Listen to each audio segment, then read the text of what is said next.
हिंगोलीचे खासदार नागेश पाटील आष्टीकर यांची शपथ शिवसेना प्रमुखांचे नाव घेतल्यामुळे थांबवण्यात आली।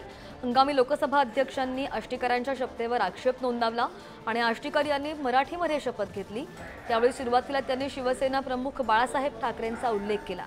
त्यावर आक्षेप घेत हंगामी लोकसभा अध्यक्षांनी दुरुस्ती सुचवली आणि शपथ घेताना जे लिहिलंय तीच शपथ घेणं आवश्यक असल्याचं सांगण्यात आलंय। त्यामुळे आष्टीकरांना पुन्हा शपथ घ्यावी लागली।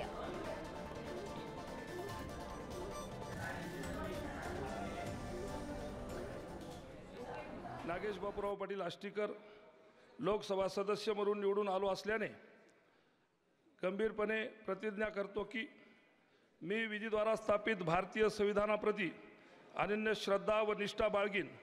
भारतीय सार्वभौमतेचे आणि भारतीय एकात्मतेचे निर्धाराने रचना करीन आणि जे कर्तव्य आता मला प्राप्त होत आहे ते नेकीने मी पार पाडील। जय हिंद, जय महाराष्ट्र।